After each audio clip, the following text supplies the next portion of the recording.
Jumpa lagi bersama kami di Kokes Podcast Kolese Lekok Darmanville. Bersama saya Stefani Juli Fabiola Sembor dan partner saya Yarden Surya Putra. Halo Stefani, gimana kabar kamu hari ini? Halo Kak, kabar aku baik dong. Kalau Kak gimana? Wah, jelas baik dong. Kan di hari ini kita akan sedikit berbincang-bincang tentang kegiatan yang akan kita lakukan di hari Sabtu nanti. Kegiatan apa tuh Kak? Nah, di hari Sabtu nanti kita akan memperkenalkan para kandidat ketua dan wakil presidium tahun 2024. Wah, pasti seru banget tuh. Wah, jelas dong. Ngomong-ngomong soal kegiatan kita di hari Sabtu nanti, kita sudah kedatangan tamu nih teman-teman. Penasaran gak sih? Oke, langsung saja narasumber boleh memperkenalkan diri. Halo, perkenalkan nama saya Nolafti Pakadang Rantialo, biasa dipanggil Nola, saya dari kelas 11 MIA 1. Halo Kak Nola. Halo. Apa kabar Kak Nola hari ini? Ya pastinya baik dong. Wah, berarti kakak udah siap dong untuk berbincang-bincang dengan kita di sini. Ya siap. Nah, ngomong-ngomong soal pemilihan ketua presidium, Kak Nola kan akan mencalonkan sebagai ketua presidium tahun 2024. Nah, apa sih motivasi Kak Nola sehingga Kak Nola mau untuk menjadi ketua presidium? Padahal kan ketua presidium itu tanggung jawabnya berat, pasti sangat sibuk. Kalau menurut saya sendiri, saya mau agar saya bisa lebih berorganisasi lagi, terus bisa melatih komunikasi dengan baik dan lebih tepatnya lagi lebih bisa bertanggung jawab. Wah, berarti motivasinya emang udah mantap banget nih untuk menjadi seorang pemimpin. Nah, kakak kan akan mencalonkan diri sebagai calon ketua presidium. Apakah sebelumnya kakak sudah mempunyai pengalaman dalam berorganisasi mungkin di SMA atau di SMP gitu? Kalau di SMA saya pernah ikut organisasi mungkin kegiatan Ignatius Day, itu saya sebagai tim dekorasi, kemudian waktu open house juga saya sebagai koordinator usaha dana. Kemudian pernah di SMP sih saya dipilih juga sebagai ketua perpisahan, tapi mungkin itu bukan organisasi.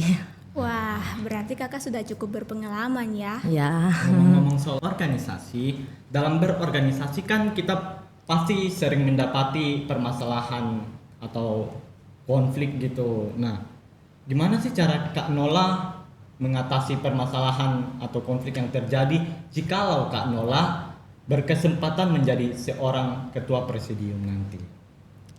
Nah, seperti sudah ada yang tercantum di visi saya. Wah, coba dong spill dikit visi misinya. Nah, visi saya itu ada 3 nih. Nah, yang pertama itu mengembangkan sikap salam dan sapa terhadap sesama. Terus yang kedua mengembangkan sikap cinta lingkungan dengan melakukan 3R. Terus yang ketiga menumbuhkan sikap relasi yang baik antar sesama, baik di luar maupun di dalam lingkungan adiluhur. Wih, keren banget nih visi misinya.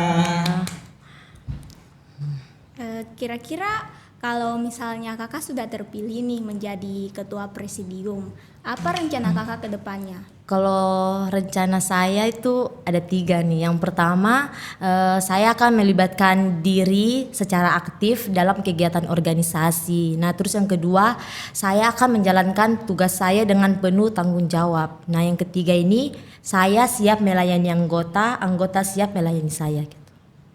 Wah, keren banget tuh.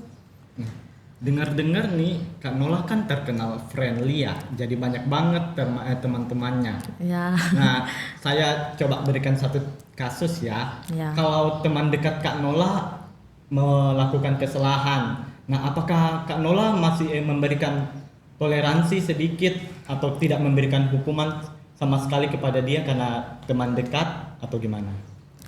Kalau saya sendiri tidak ada rasa toleransi bagi siapapun, karena sanksi itu atau hukuman itu berlaku bagi siapa saja tanpa memandang dia siapa, dia teman dekat atau sahabat gitu, tidak ada. Wah, berarti Kak Nola ini orangnya adil banget ya guys. Ya. Karena tidak memandang siapapun, kalau salah ya salah, kalau benar ya benar. Oke. Kak Yarden, kan calon presidiumnya kita ini semuanya perempuan ya kan? Iya. Terus perempuan itu cenderung tidak ingin menunjukkan rasa kepemimpinannya dan lebih ingin menjadi anggota tim yang baik. Menurut Kak Nola, apa tanggapan Kak Nola tentang pernyataan tersebut? Kalau menurut saya kurang setuju karena bagi saya tidak ada yang perbedaan yang terlalu mendasar tentang kepemimpinan, baik dia laki-laki maupun perempuan. Dan juga menjadi rekan kerja yang baik untuk anggota tim adalah hal yang sama baiknya dengan menunjukkan ketegasan saya sebagai pemimpin. Wah, keren banget tuh pendapat Kak Nola tadi. Berarti semuanya bisa menjadi pemimpin. Iya, kalau mantap. mau dan berusaha pasti bisa menjadi Iya, pemimpin.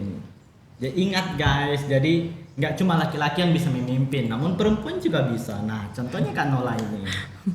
Nah, ngomong-ngomong soal pemimpin nih, kalau boleh tahu apa sih komitmen kakak untuk menjadi seorang pemimpin? Kalau komitmen saya menjadi seorang pemimpin tuh harus mempunyai komitmen dalam mengatur dan mengarahkan seluruh kegiatan organisasi agar bisa berjalan dengan baik dan lancar. Kemudian memiliki rasa kasih sayang dan perhatian pada anggota yang dipimpin. Wah, dari komitmennya aja nih udah kelihatan banget ya kalau kakak Nola ini sudah sangat siap menjadi seorang pemimpin. Ngomong-ngomong soal anggota kelompok,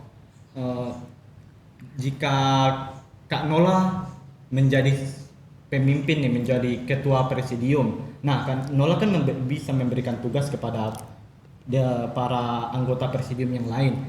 Jika Kak Nola memberikan tugas kepada mereka namun ternyata mereka tidak menyelesaikannya dengan baik, bagaimana tanggapan Kak Nola? Kalau saya pasti yang terutama itu pasti saya akan bantu anggota tersebut untuk menyelesaikan tugasnya hingga dapat terselesaikan dengan baik. Kalau misalnya saya bisa kerjakan itu pasti saya akan kerjakan dengan baik. Wah, oke. Kak Nola ini emang sifatnya memimpin banget ya guys. Kalau seandainya Kak Nola terpilih nanti di hari Senin sebagai ketua presidium, kan Kak Nola menjadi sibuk nih, kegiatannya jadi makin banyak, harus ini dan itu, tugasnya makin banyak. Nah, gimana sih cara Kak Nola memprioritaskan kegiatan-kegiatan yang akan dilakukan Kak Nola? Karena kan pasti kegiatan bukan cuma di sekolah aja nih, kan ada juga kegiatan di luar sekolah. Kalau saya sendiri sih, saya dari dulu tuh suka mementingkan kegiatan di sekolah. Kadang itu ibadah saya tolak. Tapi kalau misalnya ibadah di rumah seperti ibadah keluarga atau ibadah remaja, pasti saya datang dan saya izin di yang kegiatan di sekolah gitu. Jadi tapi kalau misalnya kegiatan-kegiatan lain, pasti saya lebih memilih kegiatan yang di sekolah. Wah, berarti Kak Nola ini sudah bisa yang mengatur waktunya dengan baik. Ya. Nah, ngomong-ngomong, kami boleh tahu nggak Kak Nola tuh lebih condong kemana kalau untuk berorganisasi? Jadi lebih kerja secara individu atau bekerja sama? Kalau menurut saya sendiri, saya lebih suka bekerja secara individu karena apa yang saya bisa kerjakan, saya bisa selesaikan dengan baik juga. Tapi kalau secara tim atau anggota begitu juga bisa tergantung. Tapi kan mungkin berbeda pendapat begitu karena kan berbeda pendapat, maksudnya kayak dari anggota lain memiliki pendapat yang berbeda-beda. Jadi mungkin kalau mau apa begitu kayak disatukan, ya itu pasti butuh waktu. Wah, berarti Kak Nola ini orangnya bisa bekerja dalam tim ataupun individu, keduanya bisa ya. Ya. Nah, ngomong-ngomong untuk menjadi seorang pemimpin kan harus berpikir secara kritis nih. Gimana sih pendapat Kak Nola tentang pernyataan tersebut? Ya, kalau mau untuk menjadi ketua atau wakil juga itu harus berpikir secara kritis karena masalah yang kita alami itu bukan masalah pribadi antara kita dan presidium, tetapi kita akan mengurus banyak masalah baik dalam presidium maupun di luar. Bahkan kita harus mencangkup lingkungan sekolah dan itu bukan hal yang mudah. Jadi harus bisa berpikir secara kritis. Dan kalau kita tidak berpikir secara kritis, hanya berpikir dalam pola pikir kita yang jangkanya pendek, bermain dan lain-lain, itu masalah yang kita ambil malah tidak terselesaikan, malah semakin membesar. Oke, tanggapan dari Kak Nola emang keren banget nih. Nah, dalam berorganisasi kan pasti ada saja konflik-konflik yang terjadi seperti perbedaan pendapat. Contohnya, jika Kak Nola terpilih menjadi ketua presidium dan pendapat atau pemikiran Kak Nola itu berbeda dengan anggota-anggota yang lain, gimana cara Kak Nola menanggapinya? Hal yang pertama saya lakukan yaitu saya tanya kepada anggota tim dulu.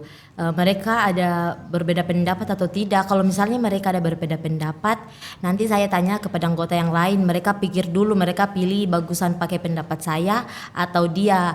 Terus saya juga minta teman-teman yang lain pikir dulu resikonya. Sebesar apa resikonya dan sebesar apa tingkat keberhasilan yang bisa kita alami kalau kita ambil salah satu pilihan dari saya atau anggota tim yang lain. Oke, berarti Kak Nola ini tipe orang yang sangat mendengarkan pendapat dan tidak egois, guys. Oke, tak terasa kita sudah sampai di penghujung dari perbincangan kita.